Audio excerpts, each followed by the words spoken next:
Hello everyone, I am Pooja Raut and welcome to Adda 24/7 School. In this video, we will discuss about cost and cost function. In a previous video, we discussed about production function, short run and long run production function, and total production, average product and marginal product, and law of variable proportion and return of scale. ये सब हमने पढ़ लिया है। अब हम पढ़ने वाले हैं कॉस्ट एंड कॉस्ट फंक्शन के बारे में। तो जानते हैं बच्चों कॉस्ट क्या होती है और कॉस्ट फंक्शंस क्या क्या होते हैं। सो स्टार्ट करेंगे। सबसे पहले हम बात करते हैं कॉस्ट की। कॉस्ट यानी कि हम इसको हिंदी में लागत भी कहते हैं। कॉस्ट या लागत क्या होती है? अगर हमसे कोई पूछे कि कॉस्ट या लागत क्या होती है तो हमारा सिंपल सा जवाब होता है बच्चों कि हम कोई भी प्रोडक्शन करते हैं, किसी भी चीज़ का अगर हम प्रोडक्शन करते हैं सो उसको बनाने के लिए हमने कितनी कॉस्ट बियर करी है वो हमारे लिए क्या हो गई? कॉस्ट हो गई। सिंपल सा है, जैसे कि अगर मैं इस पेन का प्रोडक्शन करती हूँ, ठीक है, क्या कर रही हूँ मैं? पेन का प्रोडक्शन कर रही हूँ। इस पेन के प्रोडक्शन के लिए बच्चों मुझे क्या क्या चाहिए? मुझे बहुत सारे हमारे फैक्टर ऑफ प्रोडक्शन की ज़रूरत होती है। जैसे मुझे लेबर चाहिए, मुझे नेचुरल रिसोर्सेज चाहिए, मुझे रॉ मटेरियल चाहिए, मुझे मशीनरीज चाहिए। ये सब मेरे क्या होंगे? इस प्रोडक्शन प्रोसेस में काम आएंगे। क्या होगा? प्रोडक्शन प्रोसेस में मेरे लिए ये क्या है बच्चों? ये मेरा प्रोडक्ट बनाने में काम आएंगे। मैं इन सब का यूज़ करूंगी अपने प्रोडक्शन प्रोसेस में। अब जब मैं इन सब चीज़ों का यूज़ करूंगी तो मुझे बदले में इनको कुछ ना कुछ देना होगा, यानी इनका रिम्यूनरेशन होगा। बच्चों सिंपल सा है कि अगर मैं कोई भी प्रोडक्ट बनाती हूँ उस प्रोडक्ट को बनाने के लिए मैं कितना उन लोगों को पे कर रही हूँ या उसके लिए मैं कितना पे कर रही हूँ, क्या हो गया? कॉस्ट हो गया। जैसे कि अगर मुझे एक पेन बनाना है तो उसके लिए बच्चों यहाँ पे मेरी जो कॉस्ट आई है वो आई है बच्चों 10 रुपये। सिंपल सा है कि मैंने एक पेन बनाने के लिए 10 रुपए का यहाँ पे खर्चा किया है। क्या करा है? मैंने एक्सपेंडिचर करा है और वही क्या हो गई बच्चों? कॉस्ट हो गई।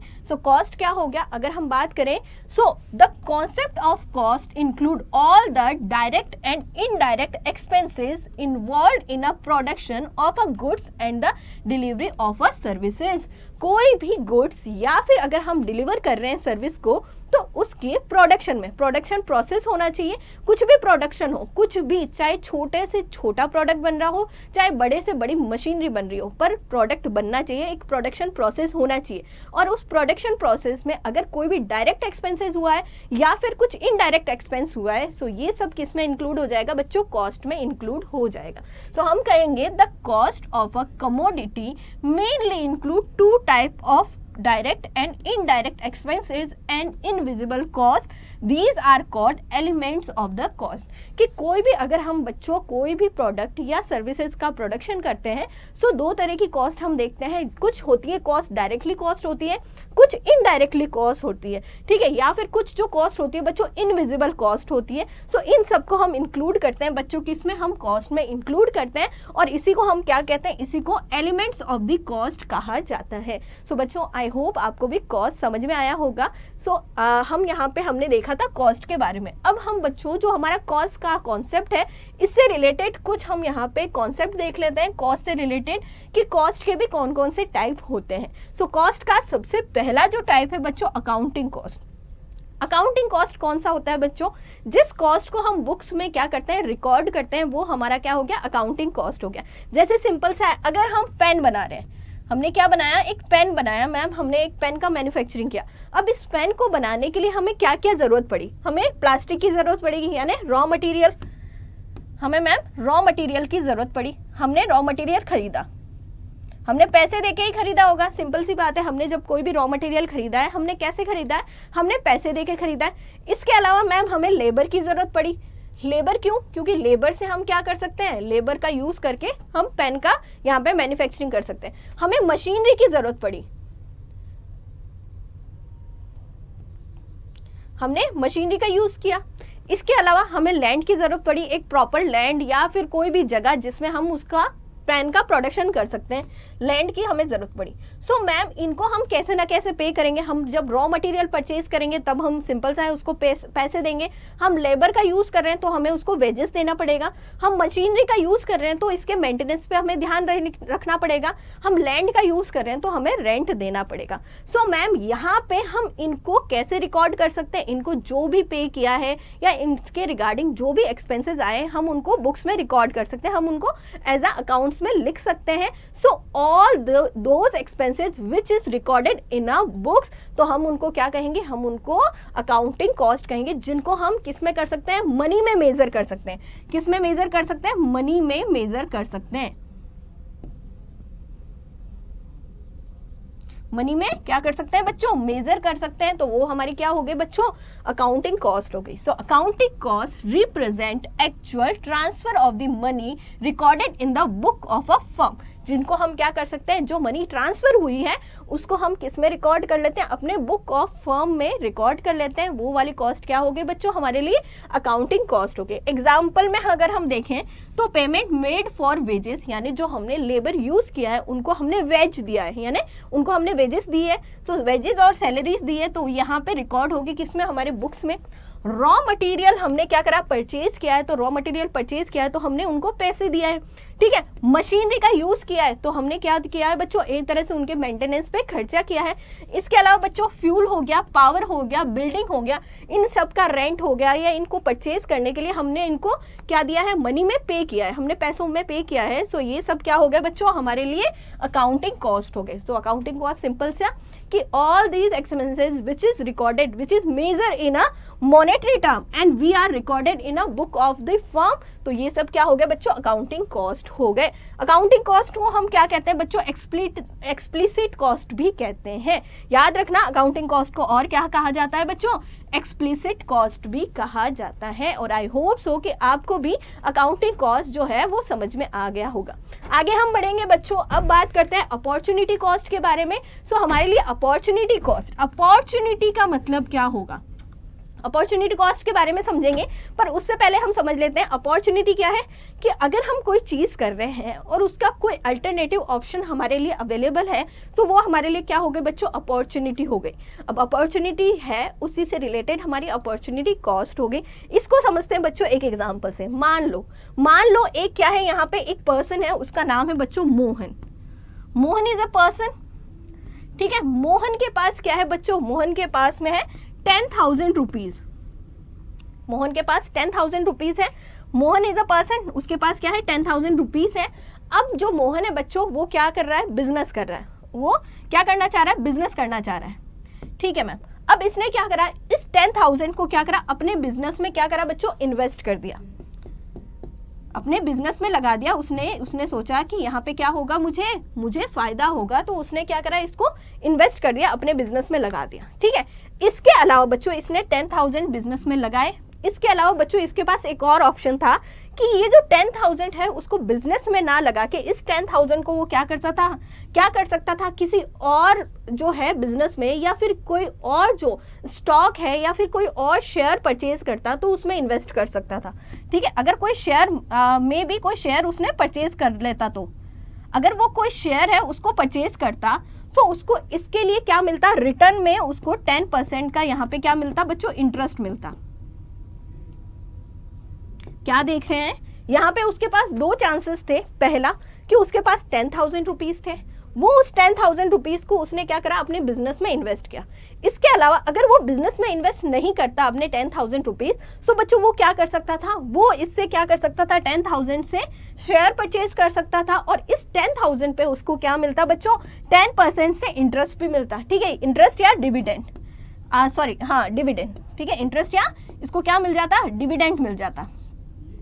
सो बच्चों यहाँ पे उसने सोच समझ के क्या करा, अपने बिजनेस में क्या करा, इन्वेस्ट किया, जो कि बहुत अच्छी बात है, क्योंकि जब उसने बिजनेस में इन्वेस्ट किया तो उसको प्रॉफिट होगा, ठीक है।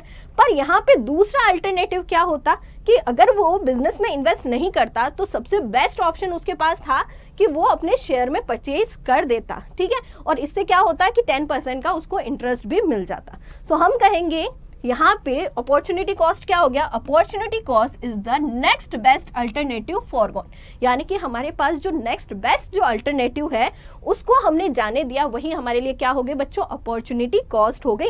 हमने हमारा इन्वेस्टमेंट बिजनेस में किया, इसकी जगह अगर हम किसी और कंपनी के शेयर परचेज करते तो हमें यहाँ पे 10% का डिविडेंड मिलता। सो ये हमारे लिए क्या हो गए बच्चों, अपॉर्चुनिटी कॉस्ट हो गई, जो कि हमने क्या करा, उसको छोड़ दिया। सो ये क्या हो गया, हमारा अपॉर्चुनिटी कॉस्ट हो गई, ठीक है। इसको हम इम्प्लिसिट कॉस्ट भी कहेंगे। क्या कहेंगे, हमारा इसको हम इम्प्लिसिट कॉस्ट भी कहेंगे, इम्प्लिसिट कॉस्ट भी कहेंगे बच्चों। हमने एक्सप्लिसिट कॉस्ट के बारे में जाना, हमने जान लिया इम्प्लिसिट कॉस्ट के बारे में। अब बात करते हैं बच्चों इकोनॉमिक कॉस्ट के बारे में। इकोनॉमिक कॉस्ट क्या होती है?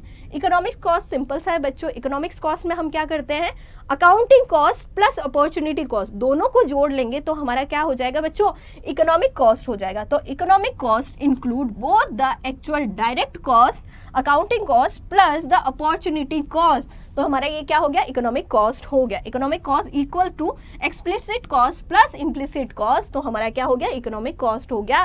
सो इकोनॉमिक कॉस्ट किससे बड़ा है, हमारे अकाउंटिंग कॉस्ट से ज्यादा बड़ा है। अकाउंटिंग कॉस्ट में हमने क्या करा, अकाउंटिंग कॉस्ट में सिर्फ मैम मॉनेटरी वैल्यूज जो होंगी, यानी हमने क्या करा, मॉनेटरी ट्रांजेक्शंस किए उनको रिकॉर्ड किए।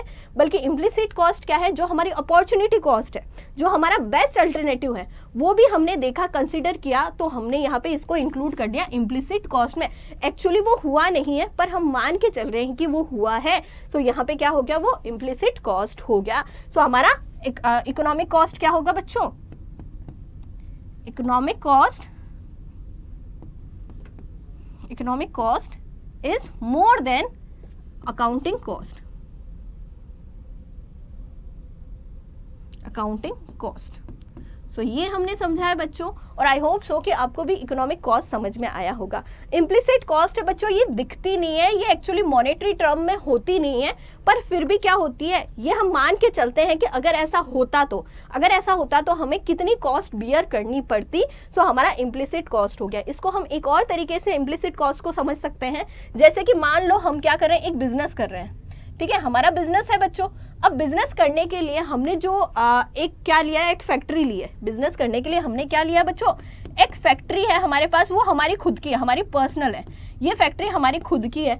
अगर बच्चों ये फैक्ट्री हमारी खुद की है और अगर ये फैक्ट्री हमारी खुद की नहीं होती और हमें बिजनेस करना है, तो हम क्या करते बच्चों, रेंट क्या करते हैं, इसको रेंट पे लेते।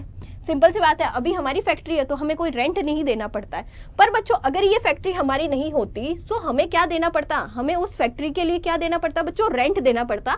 और अगर मार्केट में देखें तो उसका रेंट होता बच्चों 10,000 पर मंथ।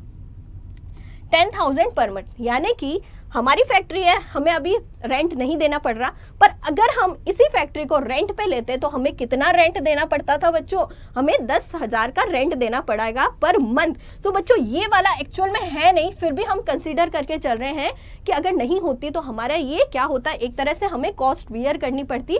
और यही कॉस्ट क्या है बच्चों, हमारे लिए इम्प्लिसिट कॉस्ट है।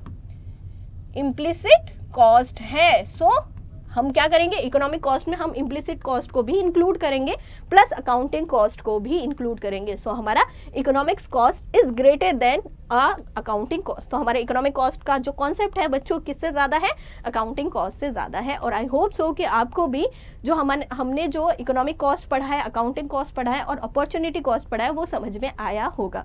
अब बढ़ते हैं आगे और बात करते हैं बच्चों शटडाउन कॉस्ट के बारे में।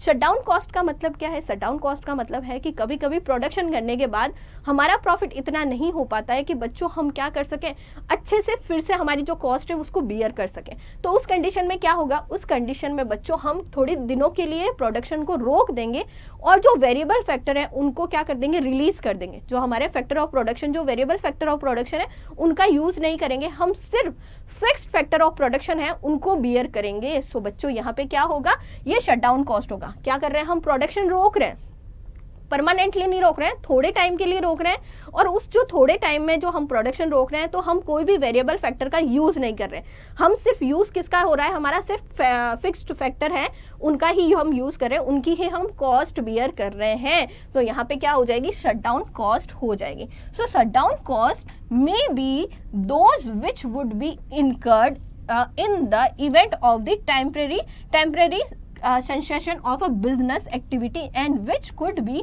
saved if operation are continued। ठीक है, क्या है ये, हम टेम्परेरी इसको क्या कर रहे हैं, हम हमारे बिजनेस को टेम्परेरी क्लोज कर ले, परमानेंटली नहीं कर रहे हैं, टेम्परेरी क्लोज कर रहे हैं।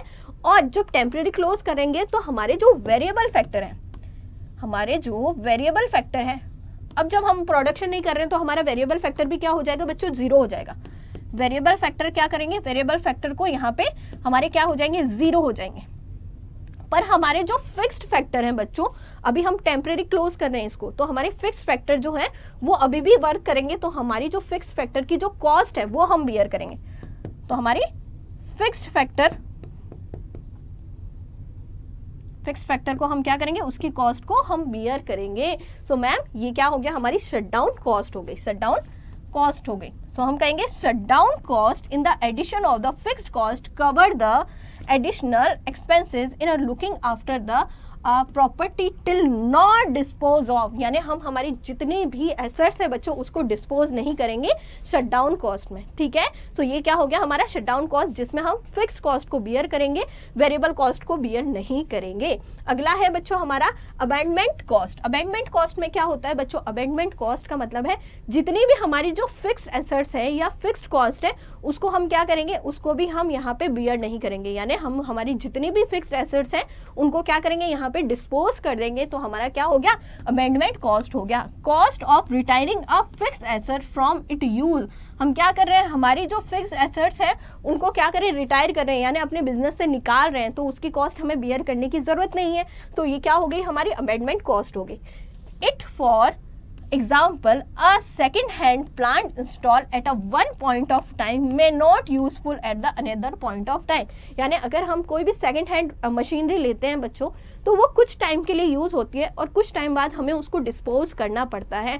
वो किस लिए, वो इसलिए बच्चों क्योंकि अगर हम उसको डिस्पोज नहीं करेंगे तो उसके लिए हमें बहुत ज़्यादा कॉस्ट बियर करनी पड़ेगी। तो हमें क्या करना पड़ेगा, यहाँ पे उसको डिस्पोज करना पड़ेगा। तो हम क्या कर रहे हैं, रिटायर कर रहे हैं अपने बिजनेस से उन एसेट्स को। Therefore, amendment thus involve permanent suspension of activity। और बच्चों इसमें क्या होता है, एक तरह से हम इसमें क्या करते हैं, हम अपनी जो फिक्स एसेट्स है उसको डिस्पोज कर रहे हैं, ठीक है, और हम जो जो हमारे वेरिएबल कॉस्ट है उसको भी बियर नहीं कर रहे। सो एक तरह से हम यहाँ पे प्रोडक्शन क्या करते हैं, पूरी तरह से रोक देते हैं और एक तरह से हमारा जो बिजनेस होता है यहाँ पे पूरा क्या हो जाता है बच्चों, बंद हो जाता है। तो ये क्या हो गई, हमारी अमेंडमेंट कॉस्ट हो गई, ठीक है। अब बात करते हैं बच्चों किसके बारे में, कॉस्ट फंक्शंस के बारे में।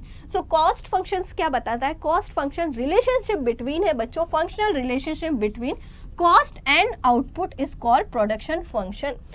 यहाँ पे कॉस्ट फंक्शन क्या बताता है कि अगर हमें कोई भी प्रोडक्ट बनाना है, जैसे मान लो मुझे ये पेन बनाना है, इस पेन को बनाने के लिए, यानी ये पेन मेरा आउटपुट हो गया, इस पेन को बनाने के लिए मुझे कितनी कॉस्ट बियर करनी पड़ेगी, ये रिलेशनशिप कौन बताता है बच्चों, कॉस्ट फंक्शन बताता है। अब सिंपल सा है, मान लो ये हमारा क्या हो गया, आउटपुट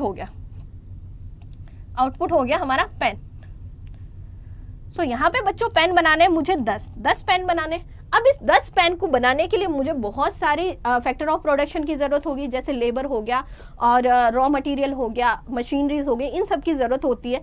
सो बच्चों यहाँ पे मुझे 10 पेन बनाने के लिए यहाँ पे मुझे इनपुट चाहिए, ठीक है, इनपुट की यहाँ पे मुझे खर्चा होगा, इनपुट मेरे क्या होंगे यहाँ पे फैक्टर ऑफ प्रोडक्शन हो गया और इनमें मुझे क्या करना पड़ेगा, उनको कुछ ना कुछ देना पड़ेगा, यहाँ पे खर्चा होगा। तो मान लो कि 10 पेन बनाने के लिए मैंने 100 रुपीज़ का क्या करा है, खर्चा किया है, और यही क्या हो गया बच्चों मेरे लिए, ये मेरी कॉस्ट हो गई। सो सिंपल सा है कि अगर हम कोई भी प्रोडक्ट बनाते हैं और हम क्या करते हैं, आउटपुट करेंगे, सो उसके लिए हमें कितनी कॉस्ट बियर करनी पड़ेगी, ये किस में देखते हैं बच्चों, हम कॉस्ट फंक्शंस में देखते हैं। और कॉस्ट फंक्शन क्या बताता है, it is a functional relationship between cost and output, it is called production of function.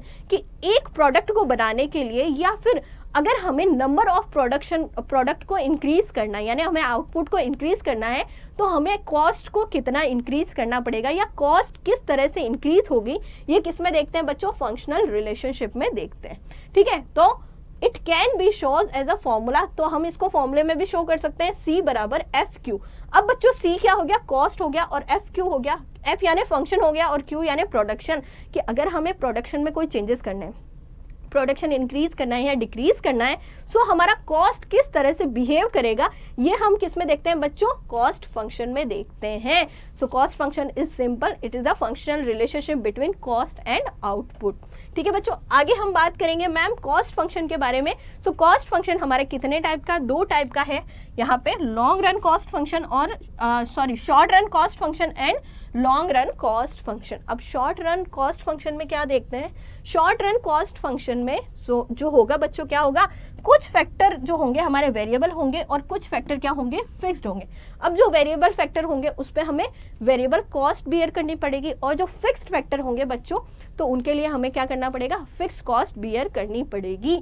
So simple सा है। अगर हम शॉर्ट रन कॉस्ट फंक्शन की बात करें सो मैम अगर हमें मान लो कि अगर हमें कुछ भी प्रोडक्शन करना है, जैसे कि अगर हम मान के चलते हैं हमें इस पेन का प्रोडक्शन करना है, हमारा आउटपुट क्या है मैम, पेन है, हमारा आउटपुट क्या है मैम, पेन है। अब इस पेन, ये हमारा आउटपुट हो गया, यानी प्रोडक्ट क्या है हमारा, पेन है। अब इस पेन को बनाने के लिए हमें यहाँ पे क्या मिलेंगे मैम, यहाँ पे हमें फैक्टर ऑफ प्रोडक्शन का यूज करना पड़ेगा। अब यहाँ पे जो फैक्टर ऑफ प्रोडक्शन है वो वेरिएबल भी होंगे और फिक्स्ड भी होंगे, दोनों तरह के, क्योंकि हम शॉर्ट रन की बात कर रहे हैं। सो कुछ वेरिएबल होंगे और कुछ फिक्स होंगे, ठीक है। अभी मान के चलते हैं हमारे पास क्या है, दो ही यहाँ पे फैक्टर है। पहला हो गया हमारा क्या, पहला है मैम यहाँ पे लैंड हो गया, और दूसरा क्या हो गया, दूसरा हमारे पास लेबर हो गया। हम दो फैक्टर ऑफ प्रोडक्शन क्या यहाँ पे यूज कर रहे हैं पेन बनाने के लिए, कौन कौन से, पहला लैंड और दूसरा लेबर। अब बच्चों हमने क्या करा, हमें पेन का प्रोडक्शन करना है तो हमने एक फैक्ट्री क्या ली, रेंट पे, किराए पे ले ली, ठीक है, रेंट पे ले ली। तो हमारे लिए वो किस में इंक्लूड होगी बच्चों, लैंड में इंक्लूड होगी। सो लैंड का जो रेंट है बच्चों, या फिर कोई फैक्ट्री है उसका रेंट कितना है, मान के चलते हैं कि उसका रेंट है मैम 10,000 रुपीज पर मंथ, यानी हमें क्या करना पड़ेगा, 10,000 रुपए पर मंथ रेंट पे करना पड़ेगा। किसको, यहाँ पे अगर हम पेन का प्रोडक्शन करना है या फिर अगर प्रोडक्शन हो रहा है नहीं हो रहा है फिर भी हमें 10,000 पर मंथ यहाँ पे देना पड़ेगा, ठीक है। वहीं लेबर का भी यूज करेंगे हम प्रोडक्शन बढ़ाने के लिए। अब बच्चों यहाँ पे क्या होगा, वेरिएबल फैक्टर में क्या होता है, जो हमारे वेरिएबल फैक्टर है उसमें क्या होगा, अगर प्रोडक्शन बढ़ रहा है सो यहाँ पे हम क्या करेंगे, ये जो कॉस्ट बियर कर रहे हैं उसमें कोई फर्क नहीं पड़ेगा। यानी कि अगर हम एक पेन का प्रोडक्शन कर रहे हैं पूरे महीने में, अगर हम एक पेन का प्रोडक्शन कर रहे हैं तो भी हमें क्या करना पड़ेगा, यहाँ पे 10,000 पर मंथ यहाँ पे रेंट देना पड़ेगा। अगर हम 1 लाख पेन का भी यूज कर रहे हैं, 1 लाख पेन का प्रोडक्शन कर रहे हैं तब भी हमें क्या करना पड़ेगा, यहाँ पे 10,000 पर मंथ रेंट देना पड़ेगा। यानी कि प्रोडक्शन और यहाँ पे फिक्स कॉस्ट में कोई रिलेशन नहीं होता है, यानी अगर प्रोडक्शन बढ़ रहा है तो यहाँ पे कॉस्ट पे कोई भी इफेक्ट नहीं पड़ेगा। सो हम कहेंगे प्रोडक्शन अगर इंक्रीज हो रहा है सो यहाँ पे प्रोडक्शन इंक्रीज हो रहा है सो यहाँ पे क्या हो जाएगा, कुछ फैक्टर जो होंगे वो फिक्स्ड ही रहेंगे, कुछ फैक्टर जो है वो फिक्स्ड रहेंगे और इन फिक्स्ड फैक्टर पे हमें क्या बियर करनी पड़ेगी, फिक्स्ड कॉस्ट बियर करनी पड़ेगी। सो ये क्या हो गया बच्चों हमारे लिए, ये हमारे लिए होगी मैम क्या, फिक्स्ड कॉस्ट, जिसको हम प्रोडक्शन के साथ साथ जो चेंज नहीं होती है, जो कॉस्ट प्रोडक्शन के साथ साथ चेंज नहीं होती, अगर प्रोडक्शन इंक्रीज हो रहा है, डिक्रीज हो रहा है या नहीं हो रहा है तो भी हमें ये कॉस्ट बियर करनी पड़ेगी। सो मैम ये क्या हो गई हमारे लिए, ये हमारे लिए फिक्स्ड कॉस्ट हो गई। उसी तरह बच्चों लेबर हमारा क्या है बच्चों, वेरिएबल फैक्टर है, यानी जैसे जैसे हम प्रोडक्शन बढ़ाते जाएंगे हमें लेबर भी इंक्रीज करना पड़ेगा, और जैसे ही हम लेबर इंक्रीज करेंगे तो हमारी वेरिएबल कॉस्ट भी क्या होगी बच्चों, इंक्रीज होगी। यानी वेरिएबल फैक्टर कौन से हो गए, वेरिएबल फैक्टर या वेरिएबल कॉस्ट अगर हम बात करें सो मैम ऐसी कॉस्ट जिसमें अगर हम प्रोडक्शन इंक्रीज कर रहे हैं, क्या हो रहा है, हम प्रोडक्शन बढ़ा रहे हैं, प्रोडक्शन इंक्रीज कर रहे हैं तो हमारा यहाँ पे क्या होगा, हमारा यहाँ पे कॉस्ट भी क्या होगा, वेरिएबल कॉस्ट भी इंक्रीज हो जाएगा।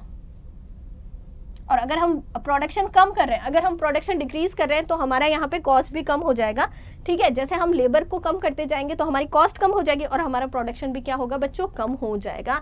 सो हम कहेंगे some factor of production can not be change in a short run so they remain constant. और जो कांस्टेंट फैक्टर होते हैं उन पे जो हम कॉस्ट बियर करते हैं वो क्या हो गई हमारे लिए, फिक्स्ड कॉस्ट हो गई।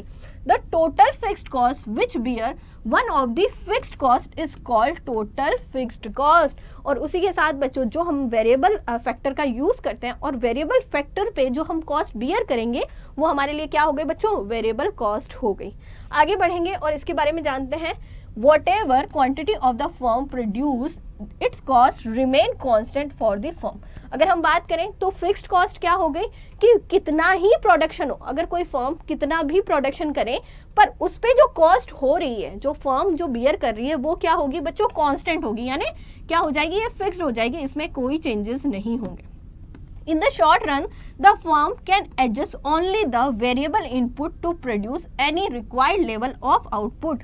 अब बच्चों अगर एक फर्म है उसको प्रोडक्शन इंक्रीज करना है या डिक्रीज करना है या कोई भी चेंजेस करना है तो वो किस में चेंजेस करेगी, कौन से फैक्टर ऑफ प्रोडक्शन में चेंजेस करेगी, यहाँ पे बच्चों वेरिएबल इनपुट्स यानी वेरिएबल फैक्टर ऑफ प्रोडक्शन में चेंजेस करेगी। अब जब वेरिएबल फैक्टर्स में चेंज होगा तो वेरिएबल कॉस्ट भी क्या हो जाएगी बच्चों, चेंज हो जाएगी, यानी प्रोडक्शन के साथ साथ कौन सी कॉस्ट चेंज होती है, वेरिएबल कॉस्ट चेंज हो जाएगी। सो बच्चों शॉर्ट रन में दो कॉस्ट हम बियर करते हैं, फिक्स्ड कॉस्ट और वेरिएबल कॉस्ट बियर करते हैं। अब बच्चों सबसे पहले हम बात करेंगे टोटल फिक्स्ड कॉस्ट की। तो टोटल फिक्स्ड कॉस्ट जैसे कि हमने अभी अभी समझा था कि मैम जो कॉस्ट प्रोडक्शन के बढ़ने पे भी नहीं बढ़ती यानी फिक्स होती है, कांस्टेंट होती है, वो कॉस्ट क्या हो गई हमारी फिक्स्ड कॉस्ट, जिसने हमें कैसे एग्जांपल से कराया, हमने रेंट के एग्जांपल से कराया। इसको हम एक बार और समझ लेते हैं। जैसे बच्चों यहाँ पे कोई भी प्रोडक्ट हम बना रहे हैं, जैसे हम मान के चल रहे हैं कार को हम यहाँ पे प्रोडक्शन कर रहे हैं, कार की मैन्युफैक्चरिंग कर रहे हैं। सो मैम यहाँ पे आउटपुट कितना हो गया, 100, 200, 300, 400, 500 कार्स। ठीक है, हमारी जो कॉस्ट है, कोई कॉस्ट है यहाँ पे मान लेते हैं रेंट है, हमारी जो फैक्ट्री का रेंट है वो कितना है, 2000 पर मंथ है। सो बच्चों अगर हम 100 कार का प्रोडक्शन कर रहे हैं तो भी हम क्या कर रहे हैं मैम, 2000 पर मंथ रेंट दे रहे हैं। अगर हम 200 कार का भी प्रोडक्शन कर रहे हैं सो हम भी तब भी क्या करेंगे, 2000 पर मंथ रेंट देंगे। अगर हम 300 कार्स का प्रोडक्शन कर रहे हैं तो भी क्या करेंगे, हम 2000 कॉस्ट का प्रोडक्शन करेंगे। ऐसे ही बच्चों जब हम 500 कार्स का प्रोडक्शन करेंगे तब भी क्या करेंगे मैम, 2000 कॉस्ट का यहाँ पे क्या करेंगे, बियर करेंगे। सो हम कहेंगे कि जो प्रोडक्शन के साथ साथ इंक्रीज नहीं होती है जो कॉस्ट, वो क्या हो गई हमारी यहाँ पे फिक्स्ड कॉस्ट हो गई है। और आई होप सो कि आपको भी समझ में आ गया होगा। सो हम कहेंगे it is the sum of total cost of those factors which do not depend on the quantity of production but remain constant। जो किस पे डिपेंड नहीं होती है बच्चों, those cost which is not depend on quantity of production। सो ये क्या होगी हमारे लिए, ये रिमेन कांस्टेंट हो गई, तो ये हमारे लिए हो गई फिक्स्ड कॉस्ट। अब बच्चों आप कहोगे कि मैम ये बियर क्यों की जाती है, तो बच्चों जो हम फिक्स्ड फैक्टर का यूज करते हैं, जो फिक्स्ड फैक्टर जैसे लैंड का यूज किया, अब लैंड का यूज किया जो हमारा फिक्स्ड फैक्टर है, सो उस फिक्स्ड फैक्टर को यूज करने में जो कॉस्ट हमें इनकर करनी पड़ेगी वो हमारे लिए क्या हो गई, फिक्स्ड कॉस्ट हो गई, टोटल फिक्स्ड कॉस्ट हो गई। सो टोटल फिक्स्ड कॉस्ट का जो हमारा डायग्राम है बच्चों कुछ इस तरह से बनता है, 0 OX और OY। ठीक है, ये हमारा O हो गया, OX और OY। अब हमारी जो फिक्स्ड कॉस्ट है बच्चों यहाँ पे हम कितनी बियर कर रहे हैं, आप देखोगे कि ये कांस्टेंट है, ये OX के क्या है, OX के समांतर चल रही है, OX के साथ ही चल रही है, हॉरिजॉन्टल कर्व में है। सो हम कहेंगे यहाँ पे कितना भी प्रोडक्शन हो, चाहे मैं 100 कार का प्रोडक्शन करूँ, चाहे मैं 500 कार का प्रोडक्शन करूँ, यहाँ पे 500 कार का, चाहे मैं यहाँ पे 1000 कार का प्रोडक्शन करूँ, फिर भी हमारी जो कॉस्ट है, फिक्स्ड कॉस्ट है, वो क्या होगी बच्चों, इक्वल ही रहेगी। चाहे कितना ही प्रोडक्शन कर लो, फिक्स्ड कॉस्ट क्या रहेगी बच्चों, एक इक्वल ही रहेगी। सो हम कहेंगे मैम यहाँ पे क्या हो गया, ये हमारा फिक्स्ड कॉस्ट का डायग्राम है जो किसके समांतर रहता है, ओ अक्ष के समांतर चलता रहता है, यानी हॉरिजॉन्टल होता है, ओ अक्ष के इक्वल होता है। सो ये हमारा फिक्स्ड कॉस्ट का डायग्राम हो गया। ठीक है, अब बच्चों बढ़ते हैं, ये हमने टोटल फिक्स्ड कॉस्ट के बारे में समझ लिया। अब हम समझने हैं बच्चों किसके बारे में, टोटल वेरिएबल कॉस्ट के बारे में पढ़ते हैं। सो टोटल वेरिएबल कॉस्ट कब बियर की जाती है, टोटल वेरिएबल कॉस्ट तब बियर की जाती है जब हमारा फैक्टर ऑफ प्रोडक्शन क्या होगा बच्चों, वेरिएबल होगा। ठीक है, अगर हमारा फैक्टर ऑफ प्रोडक्शन वेरिएबल है तो कहने का मतलब है प्रोडक्शन के साथ क्या होगा मैम, इंक्रीज होगी। वो प्रोडक्शन क्या हो रहा है, हमारा प्रोडक्शन बढ़ रहा है, प्रोडक्शन में चेंजेस हो रही है, प्रोडक्शन चेंज होगा तो हमारा यहाँ पे क्या होगा, फैक्टर ऑफ प्रोडक्शन में भी क्या होगा बच्चों, चेंज होगा, फैक्टर ऑफ प्रोडक्शन भी क्या होगा, चेंज होगा। ठीक है, जब फैक्टर ऑफ प्रोडक्शन चेंज हो रहा है तो कॉस्ट भी क्या होगी बच्चों, चेंज होगी। और सिंपल सा है कि जैसे जैसे अगर हमें प्रोडक्शन इंक्रीज करना है तो हमें बच्चों फैक्टर ऑफ प्रोडक्शन की जरूरत पड़ेगी। अब जैसे जैसे फैक्टर ऑफ प्रोडक्शन इंक्रीज होंगे वैसे वैसे उस पर कॉस्ट भी क्या होगी बच्चों, इंक्रीज हो जाएगी।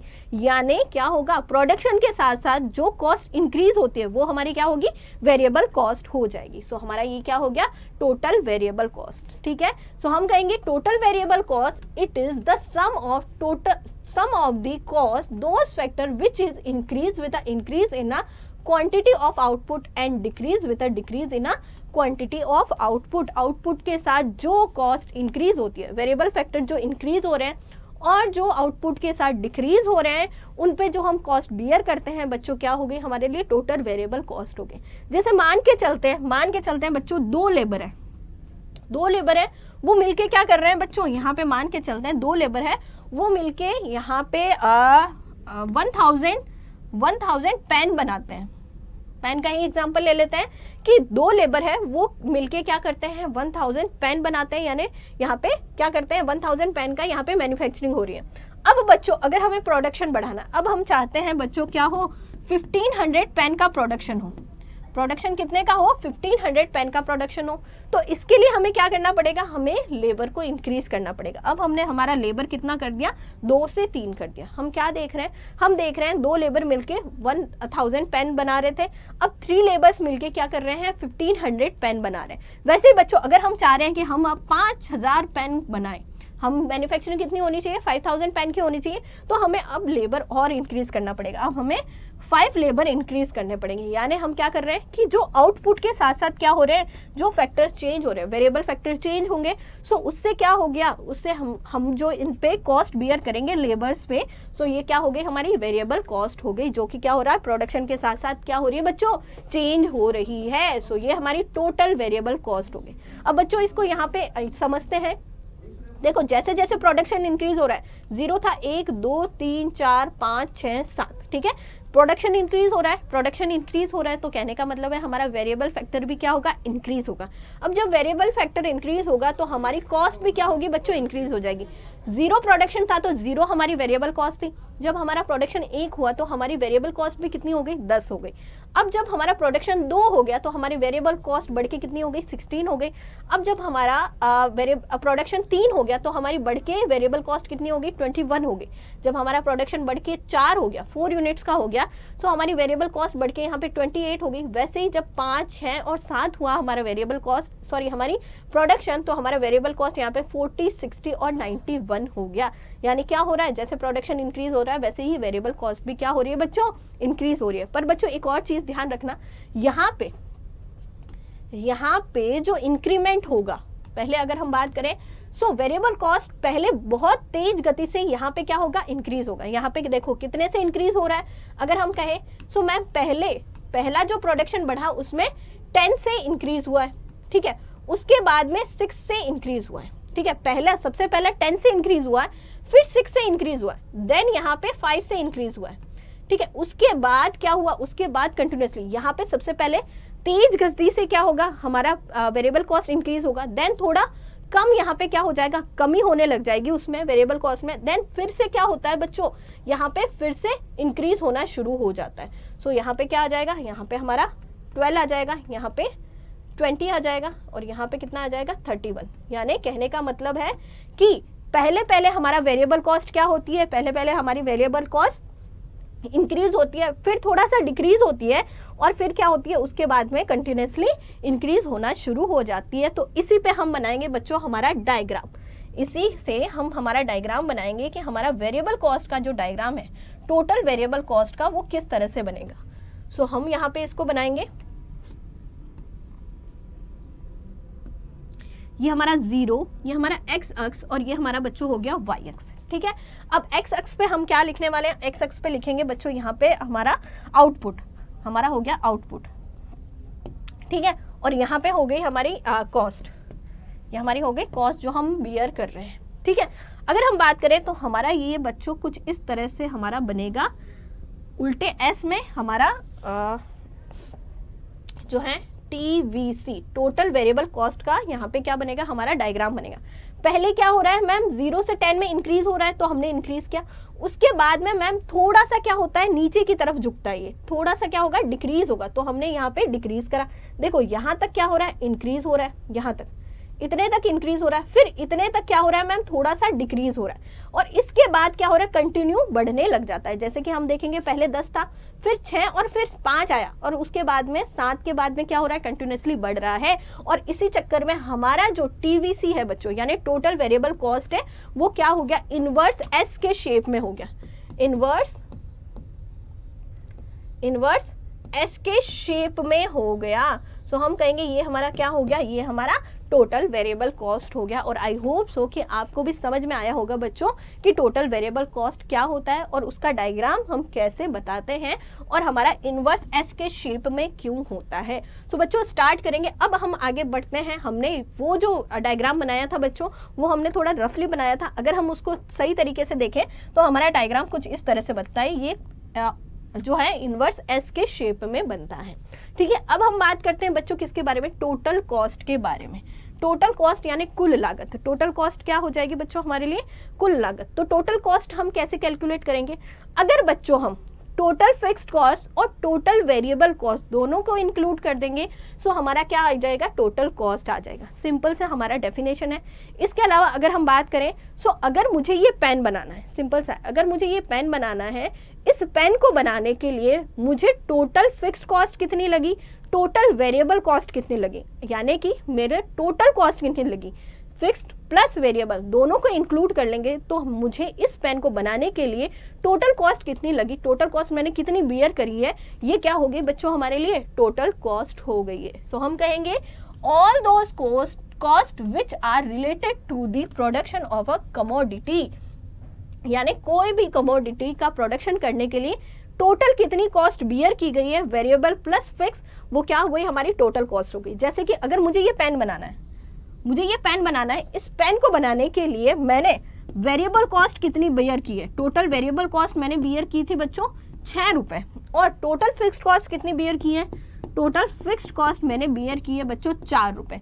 सो मैंने टोटल कॉस्ट कितनी बियर कर ली, तो मैं 6 + 4 यानी 10 कर दूंगी, तो ये 10 है बच्चों मेरे लिए क्या, टोटल कॉस्ट। यानी मुझे एक पेन बनाने के लिए टोटल कॉस्ट कितनी बियर करनी पड़ी, 10 रुपए बियर करनी पड़ी, और इस 10 रुपए में 6 जो है बच्चों, 6 रुपए की मुझे वेरिएबल कॉस्ट बियर करनी पड़ी और 4 रुपए की मुझे टोटल कॉस्ट बियर करनी पड़ी। सो टोटल कॉस्ट इज दिस। ठीक है, तो हम कहेंगे it is the sum total of the expenditure incurred on the production of a commodity, यानी कि हम कोई भी कमोडिटी या प्रोडक्ट बनाते हैं तो उसको बनाने के लिए मुझे टोटल कितना एक्सपेंडिचर करना पड़ा, टोटल कितना खर्चा करना पड़ा, मेरे लिए क्या हो जाएगी, टोटल कॉस्ट हो जाएगी।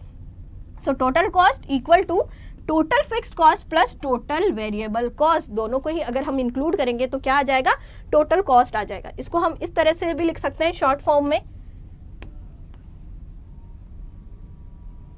इसको हम बच्चों शॉर्ट फॉर्म में भी लिख सकते हैं। सो हमारा total cost is equal to total fixed cost plus total variable cost. ठीक है, TFC plus TVC is equal to total cost. ठीक है, और हमारा जो टोटल कॉस्ट का जो डायग्राम होता है बच्चों किस तरह से होता है, वो कुछ इस तरह से होता है। तो OX, ठीक है, OX क्या बता रहा है, आउटपुट को बता रहा है, क्वांटिटी को बता रहा है कि कितना प्रोडक्शन होगा, और OY किसको बता रहा है बच्चों, कॉस्ट को बता रहा है।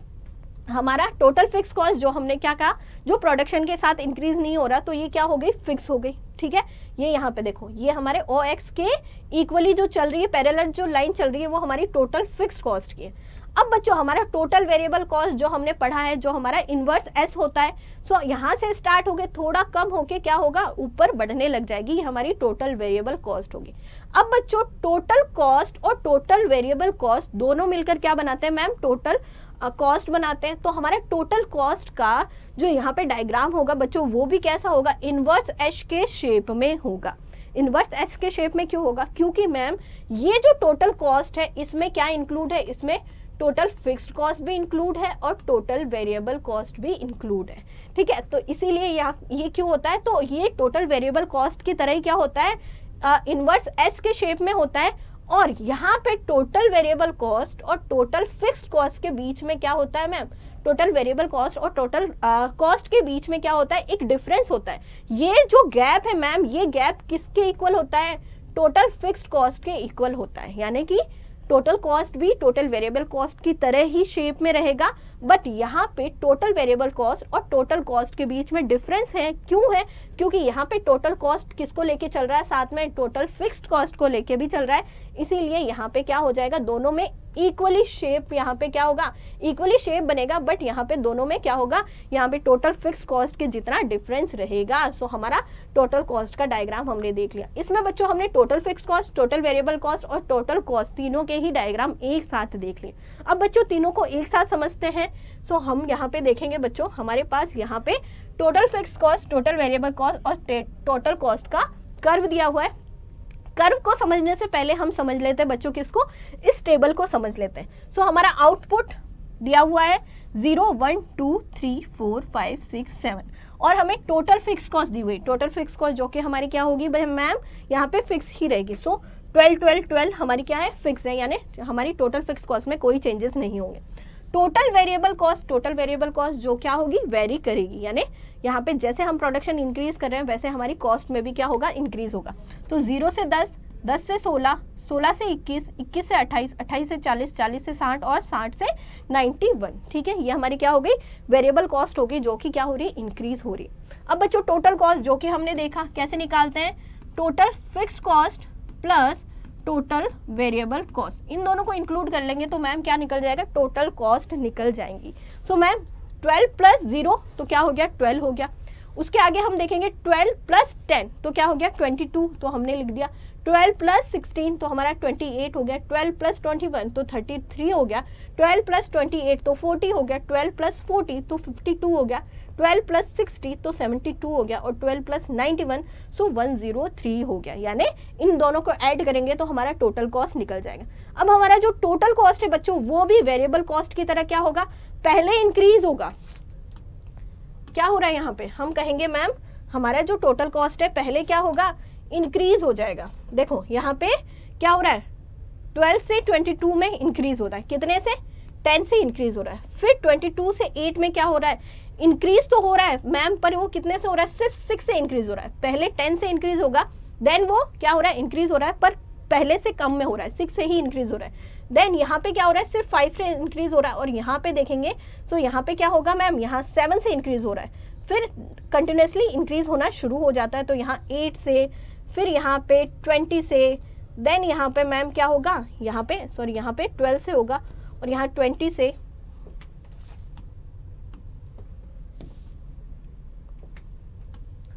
यहाँ हो जाएगा 12 से, यहाँ 20 से, एंड देन यहाँ पे कितने से होगा मैम, यहाँ पे हमारा हो जाएगा 31 से इंक्रीज हो जाएगा। यानी पहले क्या होगा, इंक्रीज होगा, देन थोड़ा क्या हो जाएगा, इंक्रीज होगा, पर क्या होगा, थोड़ा सा नीचे आ जाएगी कॉस्ट, एंड देन वापस से इंक्रीज होना शुरू हो जाती है। सो ऐसे ही हमारा टोटल फिक्स कॉस्ट जो कि 12 पे क्या है मैम, फिक्स है। ठीक है, हमारा टोटल वेरिएबल कॉस्ट पहले क्या होगा, बढ़ेगा, फिर थोड़ा कम होता है, एंड देन फिर बढ़ना शुरू हो जाता है। वैसे ही हमारा टोटल कॉस्ट क्या हो जाएगा, टोटल कॉस्ट हमारी वेरिएबल कॉस्ट की तरह, टोटल वेरिएबल कॉस्ट की तरह ही इन्वर्स एस शेप में होता है। पर यहाँ पे मैम क्या होगा, यहाँ पे टोटल वेरिएबल कॉस्ट और टोटल कॉस्ट में क्या होगा, एक डिफरेंस होगा। वो डिफरेंस क्यों है, क्योंकि टोटल कॉस्ट किसको लेके चल रहा है, साथ में टोटल फिक्स कॉस्ट को लेके चल रहा है। सो यहाँ पे जितना गैप है, इनके बीच में जितना गैप है, इन दोनों के बीच में भी उतना ही गैप रहेगा। सो मैम हमने यहाँ पे क्या देख लिया, हमने देख लिया टोटल फिक्स्ड कॉस्ट क्या होता है, टोटल वेरिएबल कॉस्ट क्या होता है और टोटल कॉस्ट क्या होता है। उसी के साथ हमने इसको बच्चों टेबल से भी समझ लिया और हमने डायग्राम से भी समझ लिया। और आई होप सो कि आपको भी समझ में आया होगा कि total cost, total variable cost और टोटल फिक्स्ड कॉस्ट क्या होता है।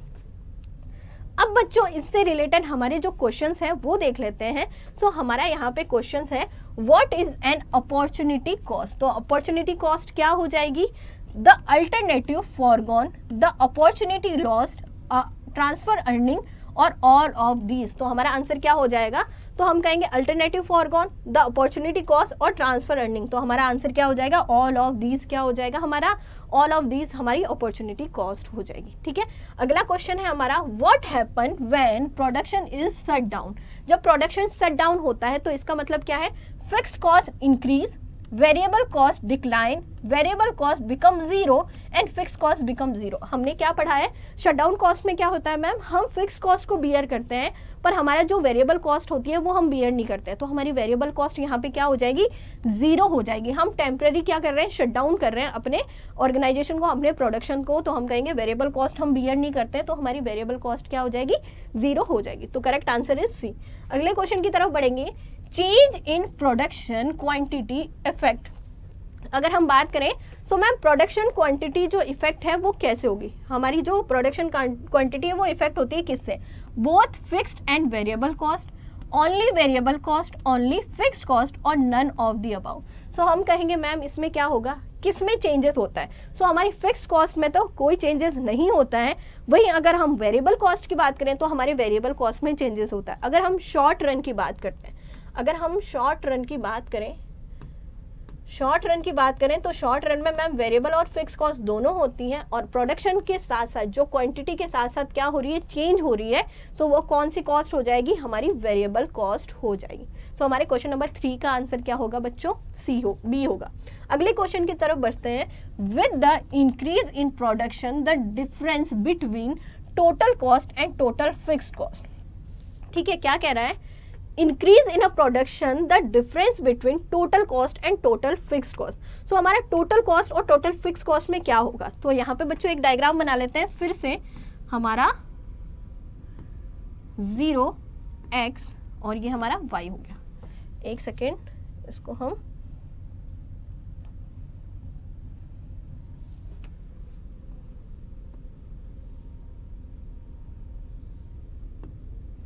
जीरो x और ये y। अब x पे क्या लिखते हैं, हम लिखते हैं बच्चों आउटपुट, और y पे क्या लिखते हैं, y पे लिखेंगे हम कॉस्ट जो हम बियर करेंगे। ठीक है, अब बच्चों सबसे पहले हम बनाएंगे किसका, सबसे पहले हम डायग्राम बनाएंगे मैम यहाँ पे टोटल फिक्स कॉस्ट का, जो कि हमारा ये रहा, ये हमारी टोटल फिक्स कॉस्ट है। ठीक है, ये हमारी क्या हो गई, टोटल फिक्स कॉस्ट हो गई। अब बच्चों टोटल फिक्स कॉस्ट मैंने क्या कहा था, टोटल फिक्स कॉस्ट हमारा यहाँ पे किसके इक्वली चलता रहता है, OX के इक्वली चलता रहता है टोटल फिक्स कॉस्ट। ठीक है, मान लो जैसे हमने प्रीवियस एग्जांपल लिया था, हमने 12 की यहाँ पे क्या करी है, टोटल फिक्स कॉस्ट को बियर करा है। ठीक है मैम, अब बात करते हैं मैम किसके बारे में, अब हम बनाते हैं यहाँ पे टोटल वेरिएबल कॉस्ट का हमारा डायग्राम। सो हमारा टोटल वेरिएबल कॉस्ट का जो डायग्राम है मैम कुछ इस तरह से बनता है, थोड़ा सा ज़्यादा हो गया, सेकेंड को हम, ये हमारा हो गया टोटल वेरिएबल कॉस्ट।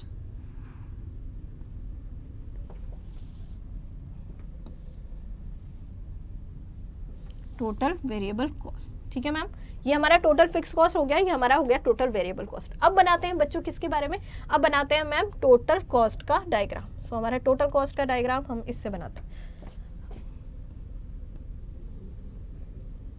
हमारा टोटल कॉस्ट का डायग्राम। अब बच्चों जितना डिफरेंस यहाँ है इन दोनों में है, उतना ही डिफरेंस किस में होगा, इन दोनों में ही होगा। क्यों, क्योंकि हमारा जो टोटल कॉस्ट है बच्चों वो क्या लेके चल रहा है, वो बियर कर रहा है टोटल वेरिएबल कॉस्ट भी और टोटल फिक्स्ड कॉस्ट भी। तो टोटल कॉस्ट में इंक्लूड क्या क्या है, total variable cost plus total fixed cost, यानी हमारा जो टोटल कॉस्ट है बच्चों वो टोटल वेरिएबल कॉस्ट की तरह ही क्या होगा मैम, इनवर्स एस के शेप में होगा। बट ये इनवर्स एस के शेप में है, पर यहाँ पे टोटल वेरिएबल कॉस्ट और टोटल कॉस्ट के बीच में एक डिफरेंस है। ठीक है, ये डिफरेंस हमेशा चलता जाएगा। क्यों चलता जाएगा, क्योंकि हमारा जो टोटल कॉस्ट है वो बियर कर रहा है मैम क्या, टोटल फिक्स कॉस्ट भी। सो हम कहेंगे मैम, क्वेश्चन क्या कह रहा है, हमने यहाँ पे अपना डायग्राम बना दिया, with the increase in the production the difference between the total cost and fixed cost। जैसे जैसे प्रोडक्शन इंक्रीज हो रहा है सो हमारा टोटल कॉस्ट जो है ये वाला टोटल कॉस्ट और टोटल फिक्स कॉस्ट में क्या होगा, ये देखो।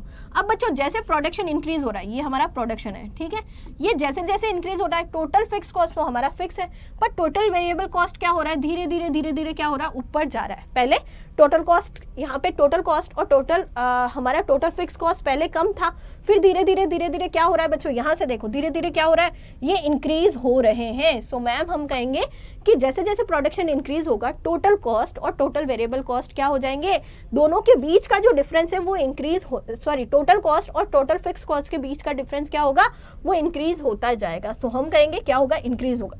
वहीं बच्चों इस क्वेश्चन से एक और क्वेश्चन निकल के आ जाता है कि मैम अगर हम बात करें तो यहाँ पे बच्चों, यहाँ पे टोटल कॉस्ट और टोटल वेरिएबल कॉस्ट के बीच का डिफरेंस भी देख लेते हैं। सो मैम यहाँ देखेंगे कि टोटल कॉस्ट और टोटल वेरिएबल कॉस्ट हमेशा क्या हो रहे हैं, इक्वल चल रहे हैं, पर इन दोनों के बीच में क्या है, एक फिक्स्ड क्या है, डिफरेंस है। सो हम कहेंगे अगर टोटल कॉस्ट प्रोडक्शन के साथ बढ़ रहा है तो टोटल वेरिएबल कॉस्ट भी क्या होगा, बढ़ेगा, ठीक है। और इन दोनों का जो डिफरेंस होगा वो क्या होगा, फिक्स होगा। याद रखना टोटल कॉस्ट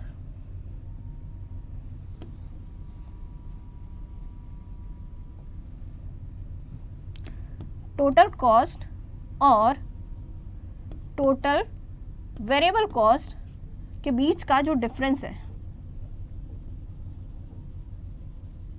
इनके बीच का जो डिफरेंस है वो क्या होता है, फिक्स्ड होता है, ठीक है। इनमें चेंजेस नहीं होगा। अगर प्रोडक्शन इंक्रीज हो रहा है, अगर डिक्रीज हो रहा है, फिर भी क्या होगा, इन दोनों में क्या होगा मैम, इन दोनों में एक फिक्स डिफरेंस चलता रहेगा, ये फिक्स ही रहेगा। सो हम कहेंगे अगर ये दोनों का आता है टोटल कॉस्ट और टोटल वेरिएबल कॉस्ट तो इन दोनों का डिफरेंस फिक्स होगा।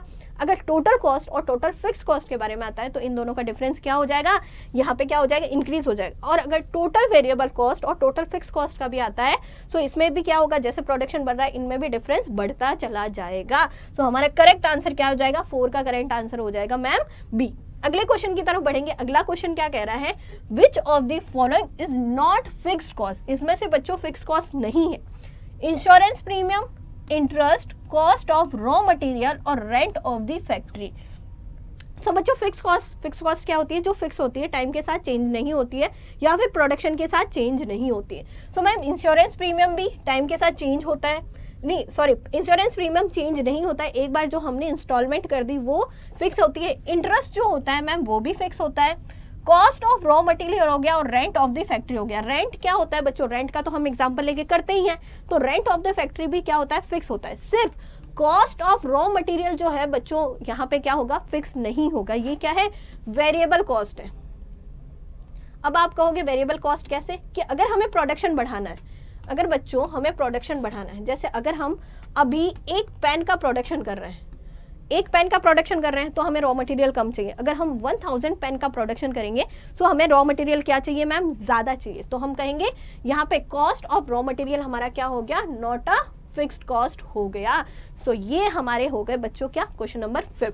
सो बच्चों आई होप आज जो हमने पढ़ा है, आज हमने क्या क्या पढ़ लिया, आज हमने पढ़ा है मैम कॉस्ट के बारे में, कॉस्ट फंक्शंस के बारे में, कॉन्सेप्ट ऑफ कॉस्ट के बारे में, और total fixed cost, total variable cost और टोटल कॉस्ट के बारे में, और इनके डायग्राम को भी हमने समझाया है और इससे रिलेटेड हमने क्वेश्चंस किए। आई होप आज का वीडियो आपको अच्छा लगा होगा और समझ में आया होगा। धन्यवाद।